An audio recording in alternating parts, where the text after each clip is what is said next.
2번 목차의 해상보험 관련 용어 정리에서 양가로 1번에 피보험 목적물 보겠습니다. 피보험 목적물은 이렇게 보험 계약을 체결하게 되는 대상물을 얘기하는 거죠. 그래서 영어로는 subject matter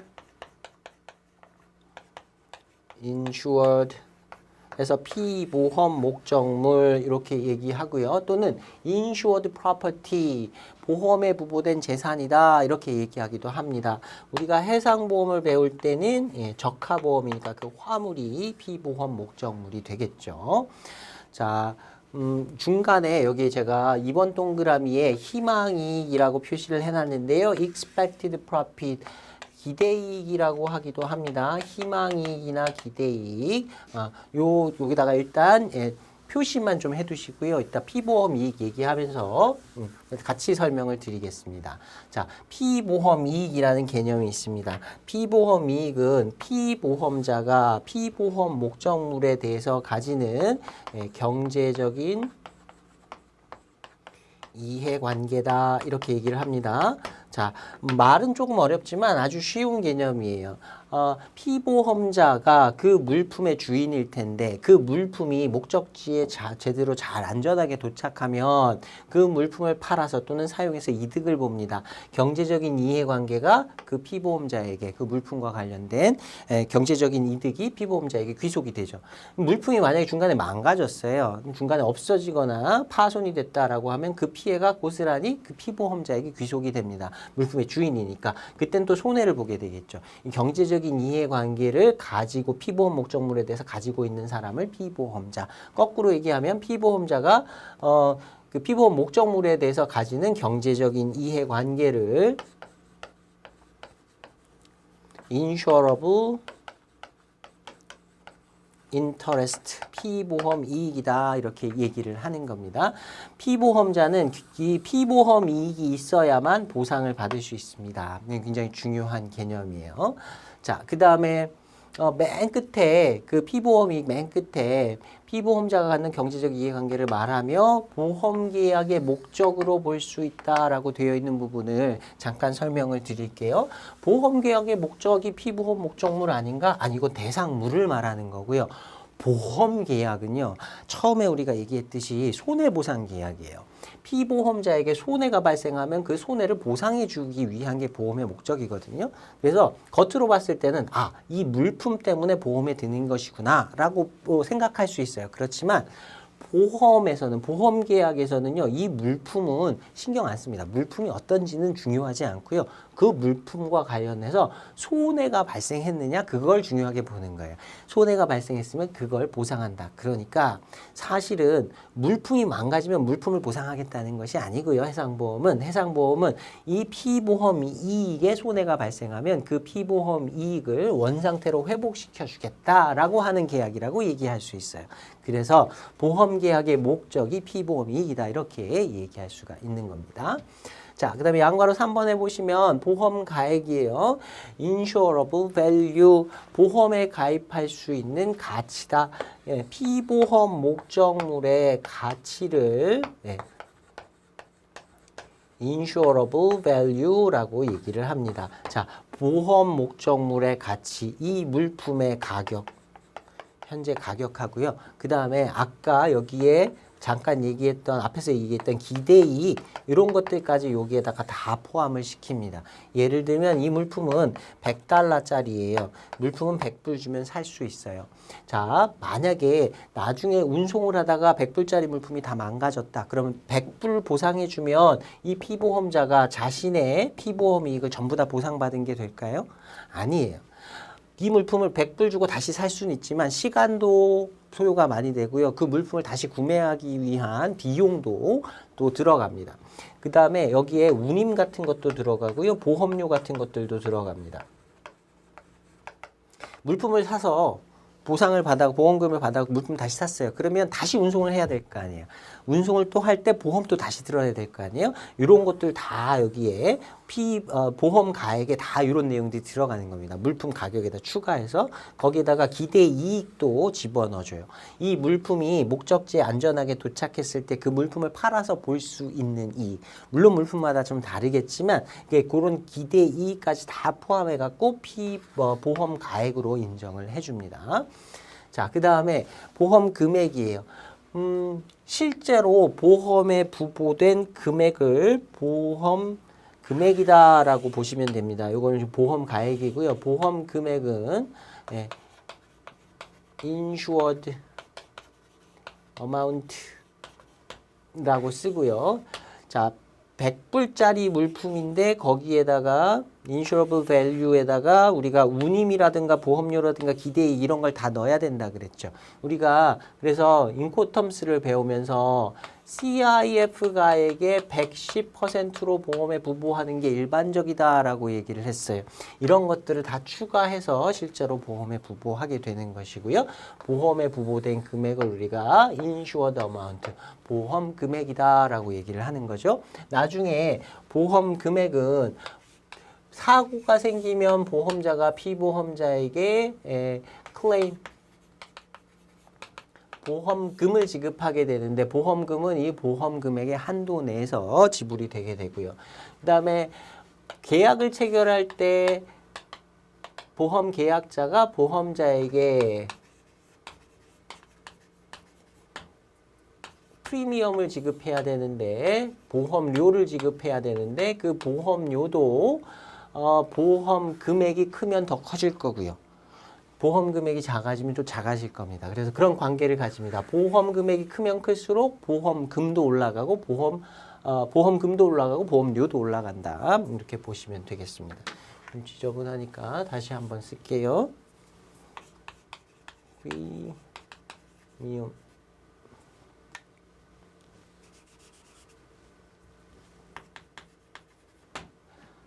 자, 계속해서 동그라미 2번에 보험 금액과 보험 가액의 관계 이 내용 한번 살펴보겠습니다.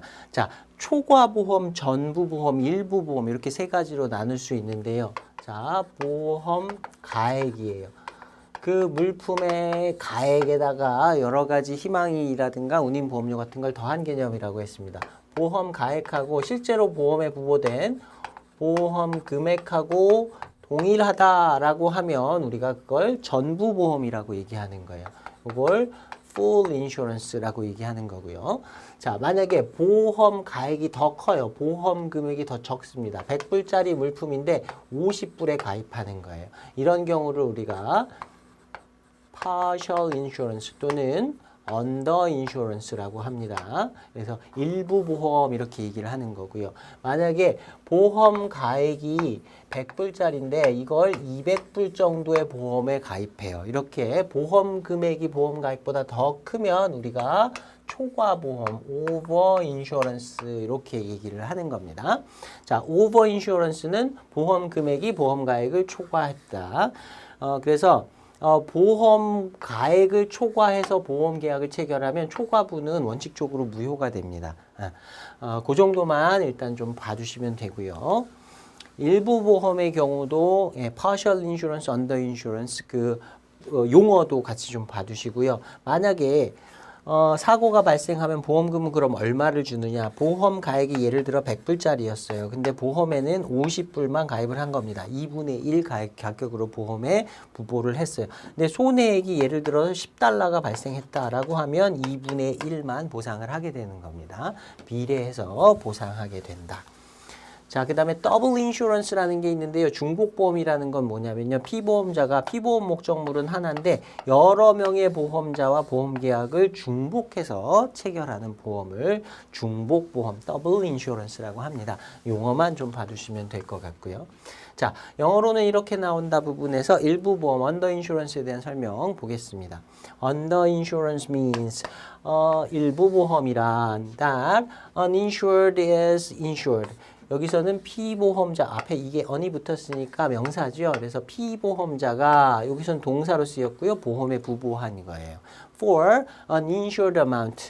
보험 금액이죠. 보험 금액으로 보험을 부보했는데 그 보험 금액이 is less than the insurable value. 보험 가액보다 더 작은 금액으로 보험에 부보한 경우를 말한다. 그래서 요 상태가 되는 거죠. 보험 가액보다 더 작은 금액으로 보험에 부보했다.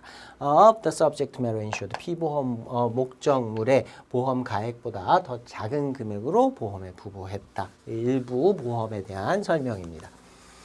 자, 다섯 번째 보험금 클레임 어마운트, 여섯 번째 보험료는 아까 그림에서 제가 설명을 드렸어요. 보험계약을 체결할 때 그 보험계약자가 보험회사에 지급하는 금액, 사고가 발생하면 피보험자에게 보험회사가 지급하는 금액, 각각 보험료와 보험금. 네, 여기 중간에 insured amount라고 썼던 건 보험 금액이었습니다. 조금 헷갈리겠지만 잘 좀 정리를 해보세요. 자, 그 다음에 영어로는 이렇게 나온다. 두 번째 거 보겠습니다. 이건 MIA 규정인데요. 보험료의 지불 시기에 관한 설명 이렇게 돼 있습니다.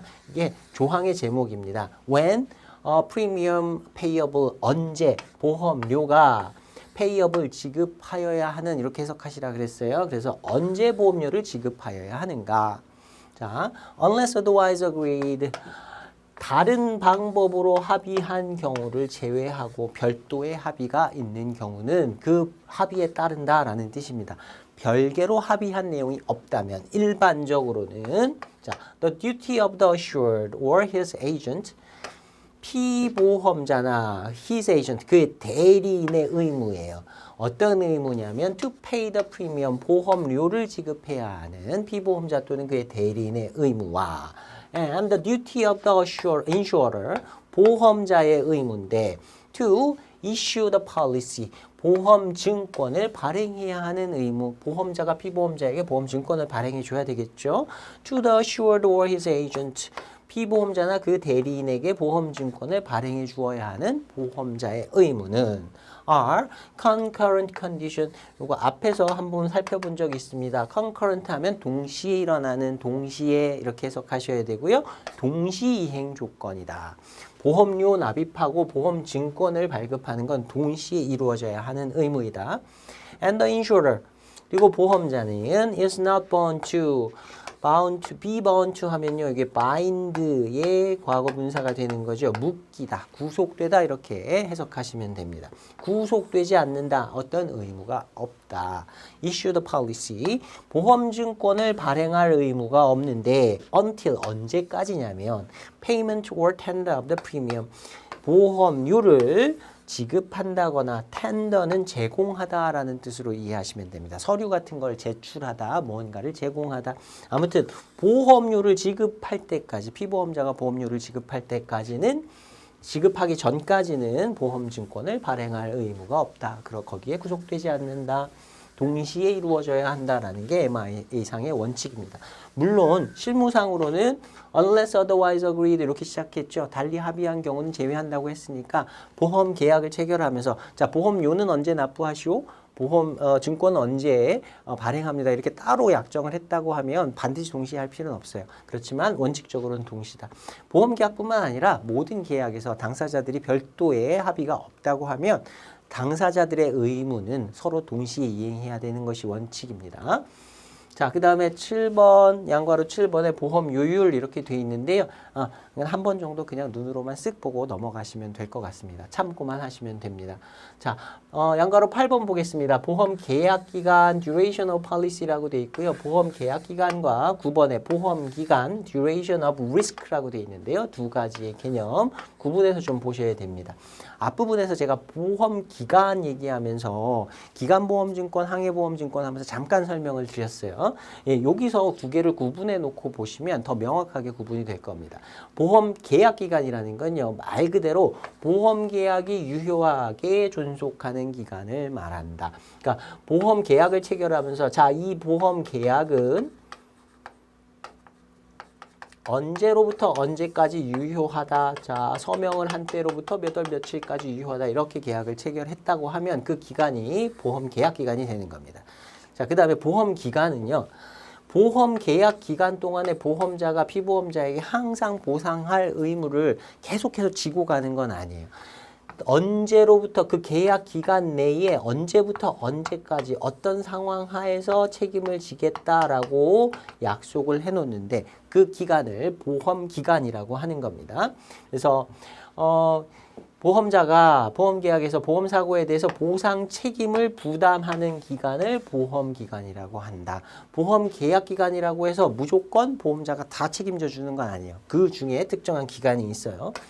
보험자의 위험부담의 책임의 존속기간이 되기 때문에 이걸 책임기간이라고 하기도 하고요. 위험기간이라고 하기도 한다. 영어로도 아까 duration of risk라고 돼 있었죠. 이 두 가지 좀 구분해 보시고요. 자, 그 다음에 동그라미 2번 보시면요. 보험기간과 보험계약기간은 일반적으로 일치하지만 일치하지 않는 경우도 있다. 예, 첫 번째 나오는 게 소급보험입니다. lost or not lost, 손해가 있었던 또는 없었던 간에 이런 뜻이에요. 이걸 소급보험이라고 하는데요. 어떤 경우냐면요. 자, 원칙적으로 보험은요. 물품이 운송을 시작하기 전에 배가 출항하기 전에 보험 계약을 체결해야 되는 게 원칙입니다. 일반적으로 그래요. 당연하죠. 보험 계약을 먼저 체결해 놓고 그 다음에 배가 움직이면 항해를 시작하면 그때 이제 책임을 져주기로 하는 거예요. 그런데 이런 경우도 있습니다. 배가 이미 출항을 했어요. 이미 한 3일 전에 출항을 했는데 나중에 가서 보험 계약을 체결하는 겁니다. 보험 계약을 나중에 체결하면서 계약의 내용을 어떻게 하냐면요. 자, 보험 책임은 계약은 이때부터 체결했지만 보험자가 보험회사에서 책임은 물품 선적한 때로부터 책임을 져준다. 이렇게 계약을 체결하는 경우가 있어요. 이렇다고 하면요.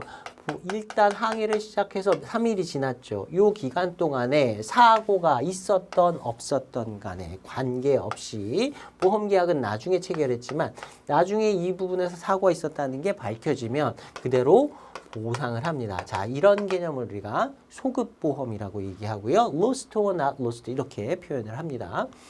자, 그 다음 내용 보시면요. 소급보험이라는 건 다른 보험에서는 인정이 안 돼요. 해상보험에서만 인정되는 개념이다. 요거를 이제 맨 밑에 부분에 보시면 소급보험 멸실 여부 불문이라는 표현을 쓰기도 합니다. 영어 표현은 그대로예요. lost or not lost 이렇게 얘기를 합니다. 자, 소급보험 같은 경우에는 보험 계약 기간은 이 정도가 돼요. 근데 계약을 체결할 때 보험 기간이라고 보험자가 책임진다는 기간은 이때로부터 시작할 거예요. 보험 기간은 더 앞으로 당겨가지고 해주기로 했죠. 둘이 일치하지 않습니다. 이렇게 일치하지 않는 경우가 발생할 수 있다. 그 다음에 포괄예정보험의 경우도 그렇습니다. 자, 포괄예정보험 앞에서 얘기했었죠. 예를 들면 1년 이렇게 보험계약을 체결했는데 1년 동안 그 피보험자의 모든 화물에 대해서 다 보상하는 것은 아니고요. 어떤 특정한 항해가 시작해서 그 항해가 끝날 때까지 보험 기간이 되는 겁니다.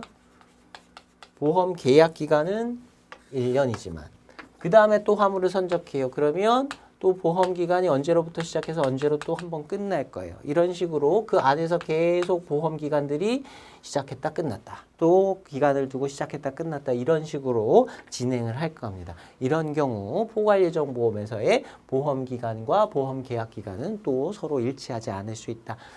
두 가지 정확하게 이해가 안 가시면요. 그냥 포괄예정보험 그 다음에 소급보험에서는 보험 계약 기간과 보험 기간이 일치하지 않을 수도 있다. 이렇게 그냥 정리를 하시는 것도 괜찮겠습니다.